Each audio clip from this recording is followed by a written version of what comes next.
Assalamu alaikum, welcome to another episode. I am Nasser Shuraim Abdul Alhamdulillah, I'm so excited about this particular episode because it's going to resonate so much with me, mashallah, as an individual. The person I'm interviewing is none other than Muhammad Usman Abdulrazak. Why am I interviewing this person? He owns a beautiful foundation called the Dodden Hill Foundation, where they focus on mentorship. And if you know me very well, throughout 2023, I've been talking about mentorship in my TEDx talk and every talk I go to, every seminar, every conference, I emphasize on mentorship a lot. And that's why this interview really means so much to me, and I hope that you benefit from this. But before we kickstart our conversation, stay tuned and we'll be right back.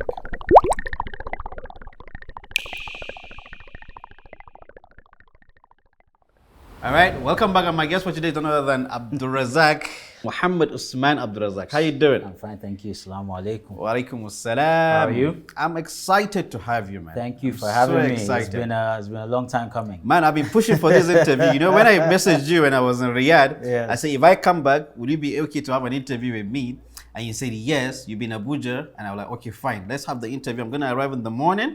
In the evening, if you're free, let's have the interview. Alhamdulillah, we're having it now. I know. Tell me about it. It's been a long time coming, It's been and I'm beautiful. excited to be here. And thank you very, very much for having me. No, thank you for coming on the program. The first time I met you, I just thought you were that entrepreneur guy, mashallah, who is into finance and do that and do this. But when I got to research more about you, I realized that you had a foundation, there were so many things you were doing in the Yes. finance world. Yes. You've worked a lot of corporations where they've achieved so much, success and likes of it.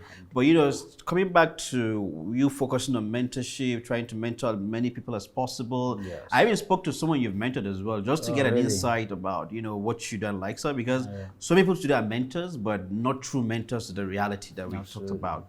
So, Abdulrazak, tell me, what do I need to know about you when you were 15 to understand the kind of man that you are today? Interesting. Very interesting question. When I was 15, I think when I was 15 was probably one of the best times of my life, to be honest. Really? It was a time that actually shaped who I am today.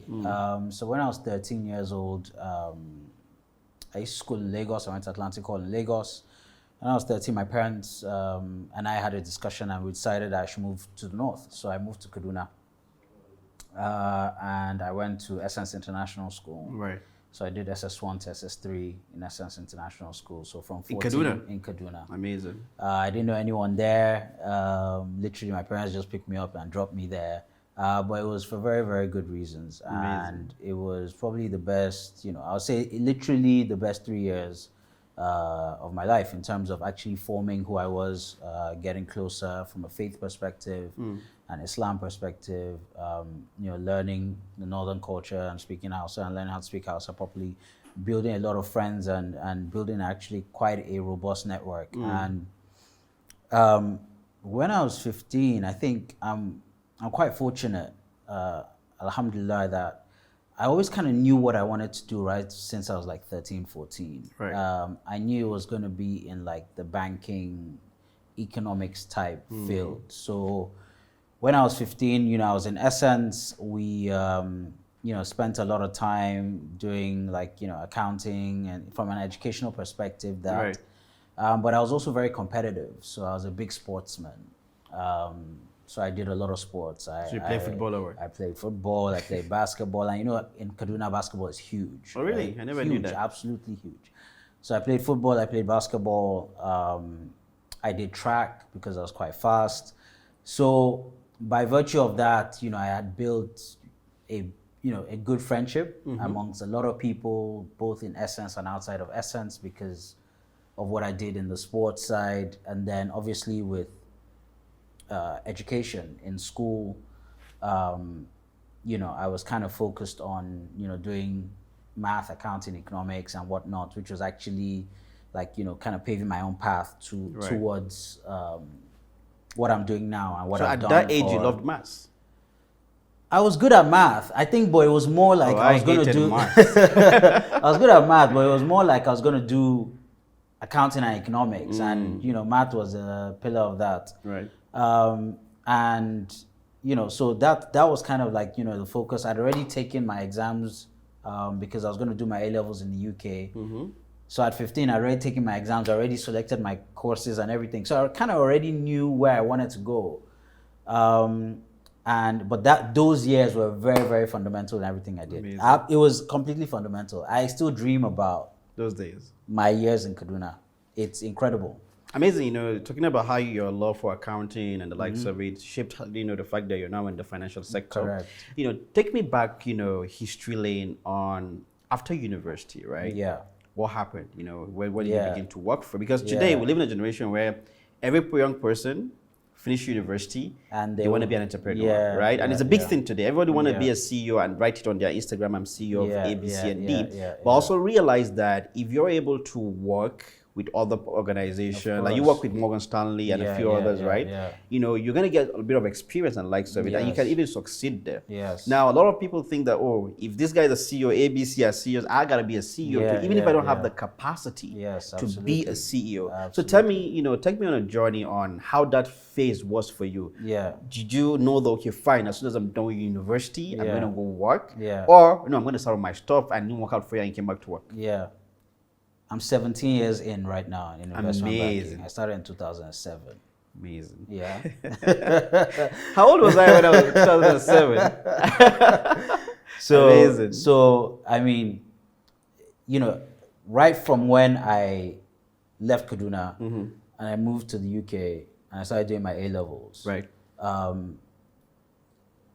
Then it was actually I started refining what I wanted to do. So before it was kind of broad around finance and economics and accounting. And then I started doing more research, and then I knew it was like more towards investment banking. And even in investment banking, what in investment banking do you want to do, right? Because there's trading, there's research, there's commodity trading, there's pure M&A, there's capital markets. There's just so many things that you can do within investment banking. Right.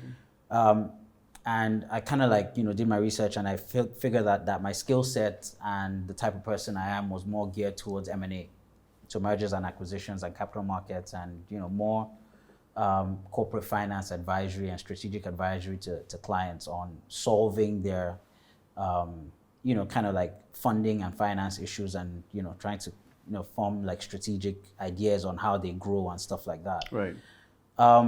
So from then on, it was very clear, okay, I need to do investment banking. Who do I want to work for? I want to work with the top 3 or 4. So then it was Goldman, Morgan, Lehman, Citibank, Bank of America, Merrill Lynch. So then we started planning towards that, right? So, so what do you have to do? You have to do a couple of internships. So I started with the internships in Nigeria. So during my summer holidays, during my A levels, I was 16, 17. Come back home, work, do a summer internship. So my first summer internship was with Kakawa Discount House. This was when I was 16. So Bola Adeshola who was former CEO of Standard Chartered, was the CEO then. We're talking about maybe 22 years ago, right? And then my second internship was with Phillips Consulting, which is being run by Felicia Phillips, a huge consulting practice, and I worked in the corporate finance division. And then after that, I started applying to global investment banks, because the way it works in the UK is that in your penultimate year, which is the year before your final year, there are huge internship programs, which is the whole summer, 3 months. Right. And the whole idea of that is that you do those 3 months, and subject to how you perform, you can get a full-time offer, right? So that once you go back and you do your last year, then you just literally go straight into the workplace. Right. So that was always the target. So the target, because it makes it easier for you to go straight into the workplace. So I started applying, got a lot of support, and this is where the whole mentorship thing comes into play. I know the support and mentorship I got at that point in time from very, very amazing individuals who I'm still very, very close with right now. The likes of Aminu Umar Sadiq, who's the CEO of NSIA, the likes of Folaye Yinka, who's doing phenomenal stuff here. Jide Olariwaju, who was real VP in Morgan Stanley at the time. These were Nigerians who were excelling in investment banking. There weren't that many Nigerians excelling in investment banking at the time. And I know that there is no way I could have gotten into Morgan Stanley without their mentorship and guidance. And got all that guidance, applied, did the interviews, got in. Now, when I got in, and it's very interesting because the way the internships are, they're like classes. So it's a class of 60. So my class is class of '07, right? And we're still friends. We still have actually a class of '07 like WhatsApp group, right? Amazing. And there are people from different walks of life, Italians, French, German, Swiss. You have people from the Middle East and Qatar and Saudi, and different, although you're all interns, but different, because of different educational systems, you have people who might be slightly older than you and more experienced than you. And I know very well that when I went into that class, I probably wasn't the brightest in that class. It was probably sharp, but I wasn't the brightest because there are a lot of very, very, very, very smart individuals. And we joined the intern class, and it was a case of you have to prove yourself because at the end of 10 weeks, you need that offer, right? 10 weeks. Yeah, it's a 10-week program. So you need that. There's a high level of competition. Super competitive. I mean, everybody there went to Oxford, Cambridge, Yale, Harvard, like very competitive. And, out of a class of 60, they're probably selecting 30% or 40% to get a full-time offer. And then that was around the time the market started turning. There was a global recession in 2008. So there was a little bit of uncertainty, et cetera, et cetera. Anyways, cut long story short,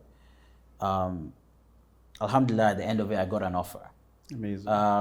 And I remember speaking to some of the MDs and EDs who interviewed me. At the end, there's like a closeout interview. And they were like, listen, you weren't the brightest, or you weren't, out of the group. You're sharp, but you weren't the brightest. But what you were was the hardest working and the most determined. And you had the fastest learning curve. So whilst everyone's learning like this, I was learning like this, right? So they knew that if you put this person in a platform, or you put, the guy's ready to go, right? So I ended up getting the offer, and then I deferred my offer because I decided I wanted to do my master's. Right. So I did my master's in finance and economics, and then I came back Again. and then I started at Morgan Stanley. So you spent 5 years there? I was in Morgan Stanley for 5 years. Amazing. Yeah. Now, let me just take you back to what you say. When you realized, okay, this is what you wanted to do. And alhamdulillah, you had mentors. But before you got the mentors, do you have doubt on exactly what you wanted to do, or you were fully convinced that, see, this is what I want to do? Alhamdulillah, look, I know there are a lot of people right now, and it's not to any fault of anyone, that at a very young age, you have so many things that you can do, and you're not really sure what you want to do. I was very clear what I wanted to do, right? Very, very, from like 17. So you're like, this is what I want to do. This is what I want to do, and I'm going to try and be the best at it.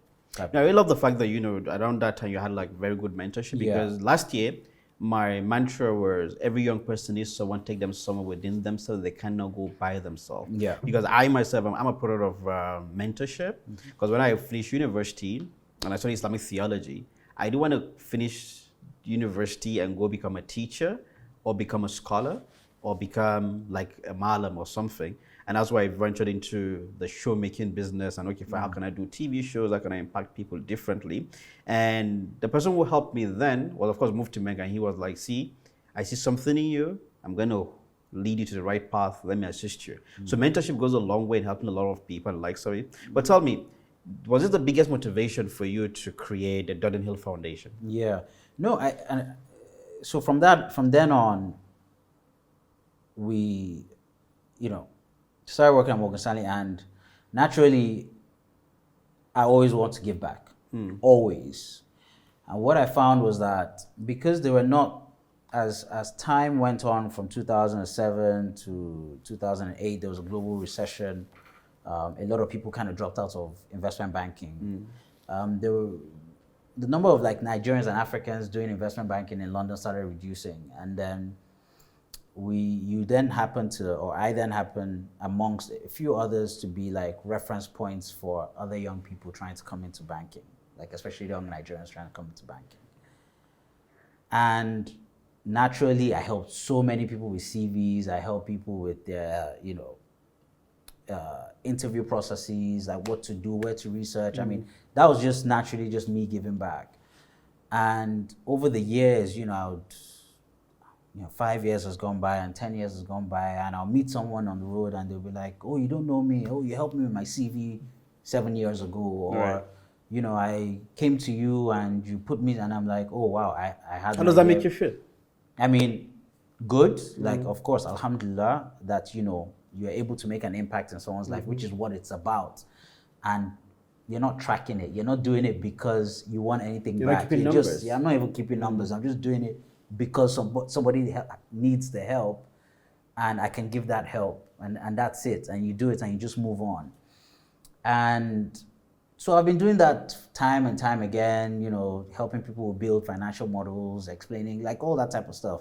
Just do it in my spare time. And then, but I've always had an idea that, listen, I need to kind of make this a little bit more structured so that I can have like more impact. Right. That's so beautiful, man. And then, we, around COVID, around 2020, 2019 actually, I started thinking about it. Okay, I was like, okay, now I think I've gotten to a level where I can really devote the time and energy to actually put something properly structured. And then started thinking about it. I actually wanted to do is completely different what Durden Hill is now compared to what I drew in my business plan for Durden Hill. I wanted to do something more like brick and mortar physical. I wanted to do like a training camp where I have people come in over a period. And then COVID happened, and then we had to change the model, and here we are today. That's really amazing. We're going to take a short break and we'll be right back. Good. Thank you so much. All right, dear viewers, we're going to take a short break and we'll be right back, on this beautiful conversation. Stay tuned.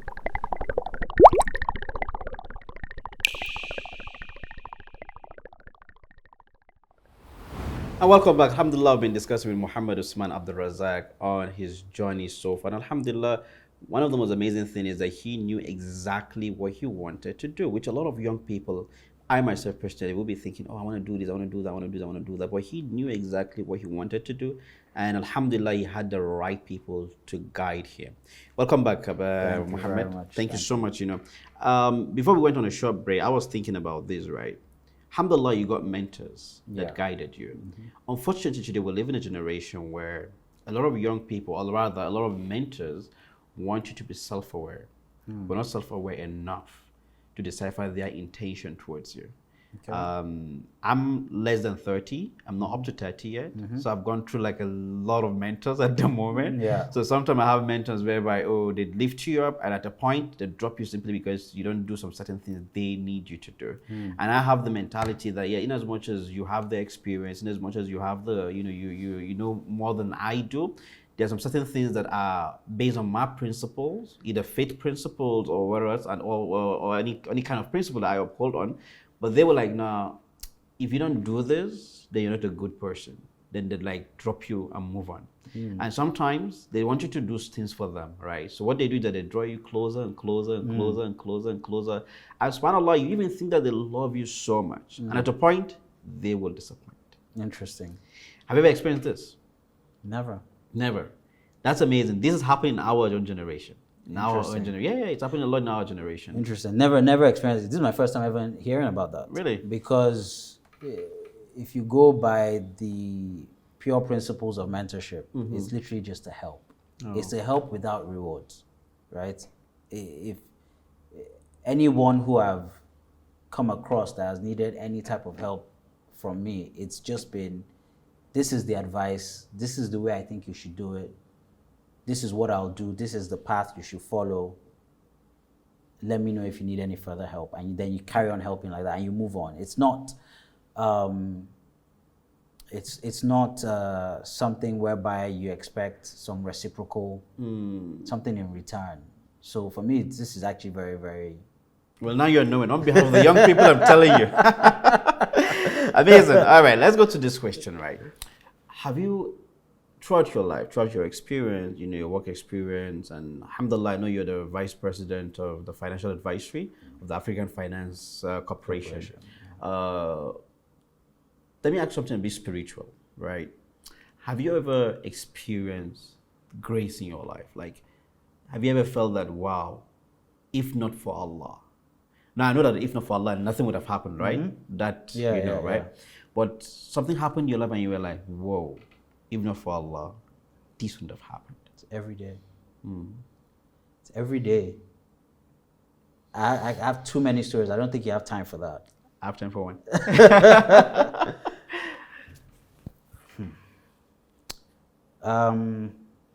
Maybe I should take it back. Let me take it back. So in between 2008 and 2010, there was a global recession. And a lot of banks, global investment banks were collapsing. The bank right next to my bank, Lehman Brothers, collapsed. I mean, we shared a wall together. I'm sure you guys, if you've never watched any documentaries, just go and watch documentaries about the global financial crisis in 2008, where hundreds of thousands of people lost their jobs globally. Lehman Brothers was right next to our office. Their whole entire office got shut down. You're looking out the window and people are carrying boxes. And you're watching CNN and everybody says Morgan Stanley is next. And you're seeing the share price of Morgan Stanley crash. And you're thinking at that point, like, what will I do? You know, if I get fired or if Morgan Stanley goes down, what do I do? Morgan Stanley did not go down. There was some financial injection by some international investors to shore up the bank, etc. But they went through a massive cost-cutting process. And effectively, Morgan Stanley was firing, you know, they were making people redundant. And every year, almost 60% of the bank was getting shed off.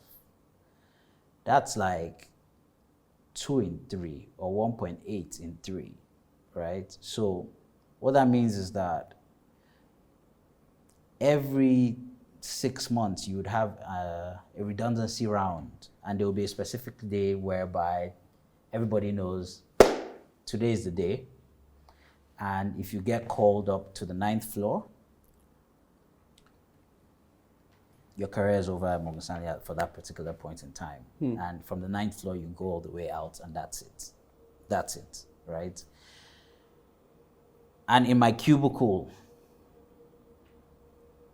I think we were 6. No, 1, 2, 3. We're 8.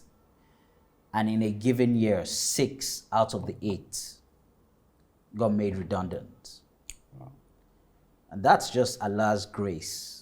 That's completely Allah's grace. There's nothing about how smart you are, how you dress, what you worked on, because at the end of the day, you're like 2 years in, you're an analyst, so what value are you? I mean, they can really replace you. Do you see what I mean? That one is completely the grace of God. And I remember very clearly one day, and that's where, you asked me about that one moment. Yeah. It was one day, there was a build-up. There's always a build-up to the redundancy round. So it's like Chinese whispers and gossips. People are like, oh yeah, it's going to be on this day, it's going to be on this day, and just imagine the environment you're in as well, where you're just not certain about your job because anything can happen. And I was standing next to one of my associates, and I'm very good friends with him up till today. I actually saw him a few months ago. He's from Central Eastern Europe. I was standing next to him, and he got a call. And he started speaking French. But I clearly knew they were talking about me. Like, it was just, that instinct that you just know that these people are talking about me. And they spoke and, dropped the phone, and he told me what I should go and do, and I went ahead and we went to do it.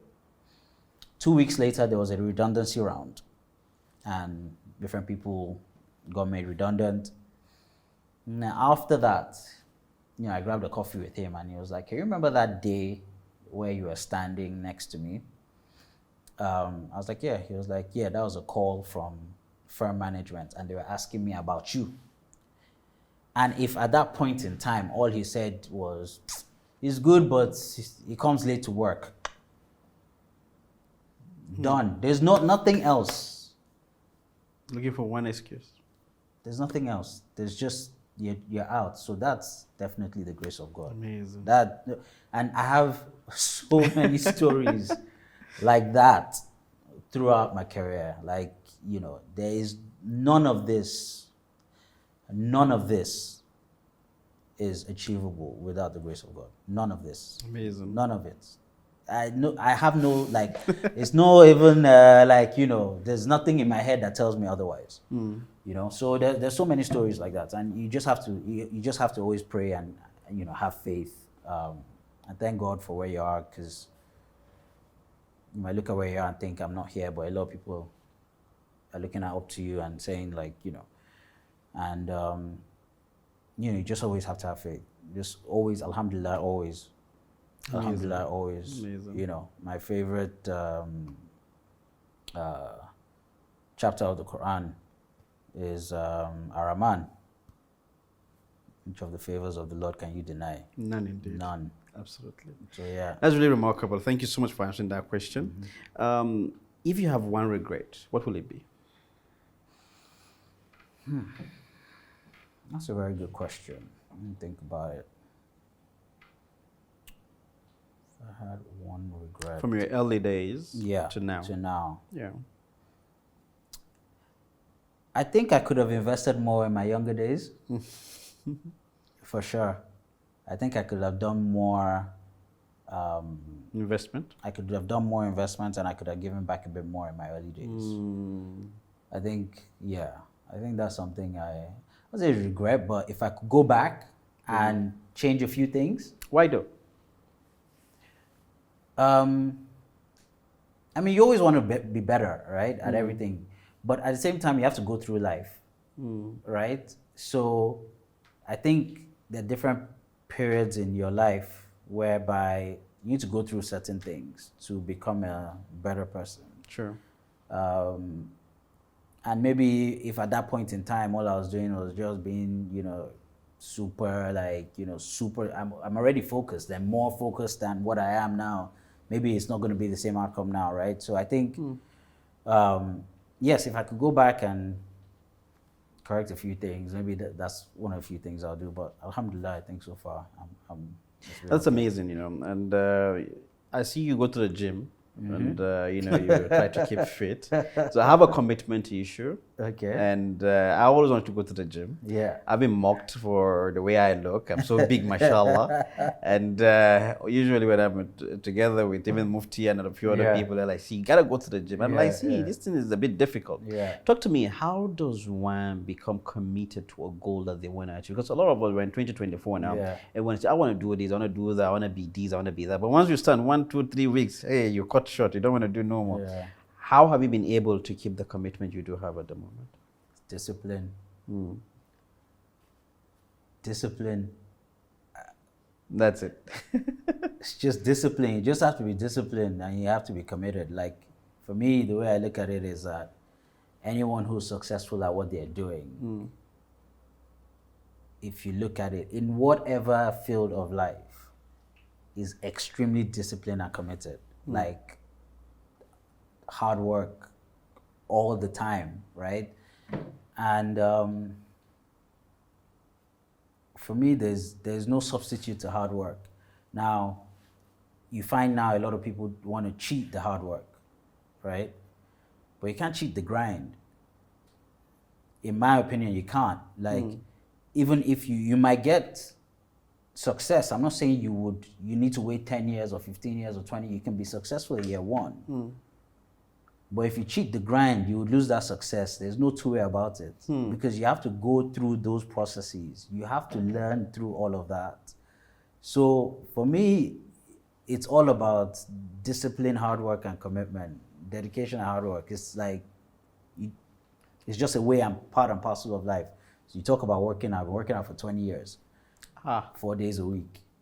The only time I don't work out 4 days a week is during Ramadan. Whoa. Yeah. So okay, I'm not gonna argue that. That's really amazing. Tell me, what do you think about friendship? Let me put it in a more good context.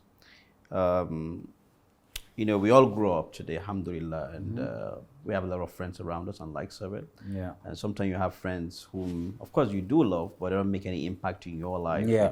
They waste your time. And sometimes you get to a certain stage in life where you know that you cannot interact with these people, even though you love them so much, because the level at which you're at this moment, they don't understand that level. So they see you as a threat and the likes of it. So tell me, what's your experience about friendship, and what's your advice to people who want to get new friends? Yeah. I think my experience about friendship, again, I think I've been quite fortunate.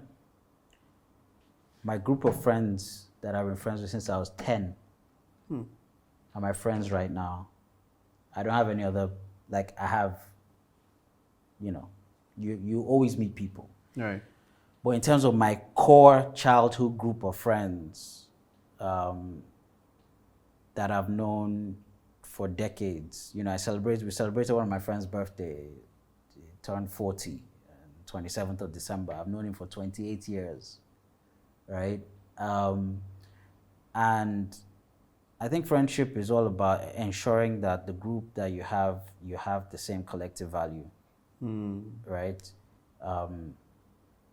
Collective values, loyalty, and people who you can trust.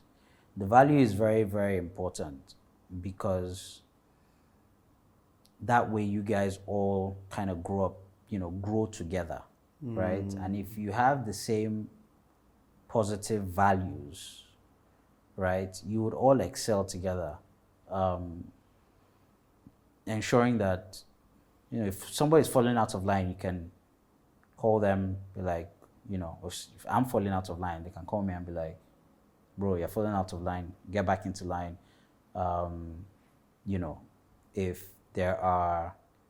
If you're not going as hard as you should be going, somebody can call you and be like, bro, pick it up a little bit. Or people just generally giving, like, you have the same friends, and one of your friends like, oh yeah, I'm going for Umrah in 2 weeks with my wife, and it'll be good for you to come. Like, why don't we plan it together? So you see those type of friendships, like those values, then it will rub off on you, and then you will start extending that to other members in the group, right? Sure. Or someone has an idea about, I think we should do this for our mother. I'm doing this for my mother, right? And then you'll be like, man, okay, I'll write that one down. So I think friendship is about having just a group of people who share the same values and type of values that you want in your life, right? And if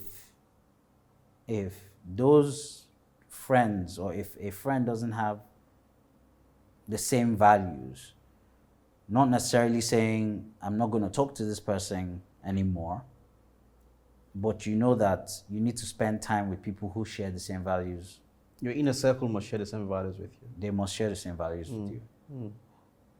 Because that's the only way to grow, from what I've seen.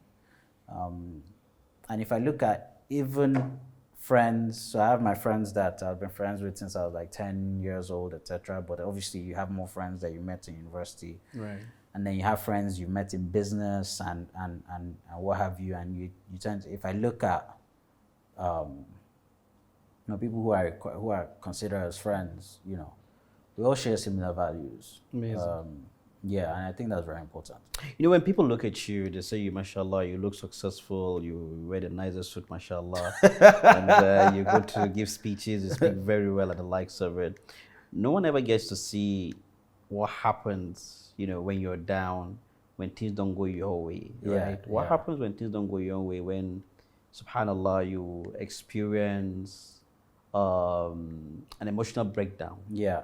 What brings you up? Family. Oh, beautiful. For sure. My wife, that's the first person, right? Because that's the person that's with you all the time, right? And then family, because, within the family, there will be people who have experienced, different things, right? So I think very, very, very easy for me to say that, at times of where you're the lowest, your family I'm fortunate to have family that, everybody is very close. My brothers were super close, My older brother and my younger brother were extremely close. So you can easily like share, I can easily call, my older brother, but equally call my younger brother, and be like, come on, this is what's happening, blah, blah. And he'll be like, okay, why don't you look at things like this? And I'll take his advice. So I think, family, like, from the wife to the brothers to mother, father, that ecosystem is what has helped. And then, also then it then comes to you, right? Because nobody's going to get you out of that. You're the only person that can get you out of that is you, right? So then you need to be like, okay, I need to get out of this, right? So what are your coping mechanisms to get out of that? For me, after you do all of that, gym. Get to the gym, run it out, sweat, think, and then move on. That's remarkable, man. Thank you so much. So my last question before we end this discussion, I have like a lot of questions, but we're limited in time. We all know that we're going to go back to Allah, we're going to die at a point in time. When you think of the last day, you're going to go back to Allah, what comes to your mind? Wow, that is a very deep question.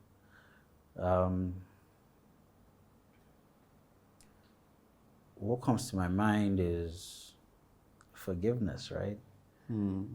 Nobody is perfect. There's no what we can do in this world that gives you a perfect being. So you're just praying to God to forgive you. That's what comes to my mind. I just think that try and be the best person that you are on earth. And then afterlife, or at that last day, just pray that all your prayers and all your sacrifices and everything that you've done, Allah accepts them. And then all the wrongdoings, Almighty Allah forgive us. So that's what comes to my mind. Amazing. When I was flying back to Nigeria last night, there was a brother close to me. And I told him that, I'm interviewing you. I showed him because I was working on the questions I was going to ask you. And I asked him that if there's one thing you want me to ask him, what do you want me to ask him? And he's not even a Nigerian. And he was like, ask him how he is. So I'm going to ask you, how are you? I'm great. MashaAllah. Alhamdulillah. I thank Allah for all the blessings. I'm actually doing extremely well. MashaAllah. Extremely well. I'm at peace. I'm content. My grandfather used to say something to us when we were younger.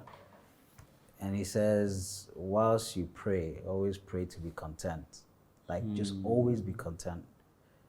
And if you do a research and search the history of my family and look at everybody in my family, from my father and all his brothers, etc., you notice that they're always content. So, alhamdulillah, I thank Allah for all the blessings. Well, that's so beautiful. I want to continue this interview. And I want to end. I've been given signs to end the interview because we don't have much time. But I have one extra question again to ask you. And this is an advice to every young person out there who is just trying to become the best version of themselves. Remember at the beginning of this interview, I told you I'm not yet 30 years. I'm still in my 20s. Yes. And we are at this confused arena whereby, I want to do this. I want to do this. Where will I go here? I need to know this person to help me. Or this person, can they help me? Or no, this person won't help me. What advice do you have for young people at this age range right now? Pick one thing. You can do 10 things, but pick one that you're going to focus on. Master it, be good at it, and you'll succeed. There's no two ways about it. There's actually no two ways about it. And it's been proven. Nigeria is an amazing place. It's an amazing country. It has its challenges, but in terms of opportunities, this country has opportunities over and beyond, right? So if People always ask, what's the path to success? Learn something and sell something. Whether you're selling a service or you're selling a product, right? Sell something that people demand for. And in Nigeria, the market is there. So if you spend time on learning something and selling that, the market here would accept it. And you succeed in it. The challenge that we have now is that people jump, spend 1 year here and then go to the next thing, the next thing. Choose one. Do the remaining, but choose one. And then secondly, just stay in your lane. Just stay in your lane. You know, you can get very, very like, am I not doing well? Look at this person, he's doing this. Look at this person, she's doing that. And I need to get to this level, I need to get to that level. Comparing yourself, stay in your lane. Just stay in your lane. You will get there. MashaAllah, this is amazing. It's been a beautiful moment. Thank you very much, man. Thank you very so much for having me, man. I appreciate it. You have no idea, but this is therapy for me as well. Thank you so much for Thank coming you, on the program. I really do appreciate it. Thank you. Allah bless you, and we ask Allah that He continue to use you for the Ummah, and may He continue to make you become His representative in helping other people become the best version of themselves. I mean, all of us all. Thank you so much for coming on the program. Thank you, man. Thank you. All right, there, viewers, we'll come to the end of this episode. I have a lot to say at this point, but I don't want to say too much. Whatever we've said here, think about it, ponder on it. The reason why we're having this conversation is for us to become the better versions of ourselves. He said some amazing things, and what he wrapped up with, by saying that stay on your lane is very important. And sometimes we get so distracted, by what is happening around us and the likes of it. And I usually tell my friends that sometimes you need to understand that there are factors that make other people who they are. Some people, their parents, mashallah, some people do other stuff, but you are also a different person. And Allah has created you in a different way to become the best version of yourself. Until the next episode, I leave you all in the care of the most gracious, the most merciful. Assalamu alaikum.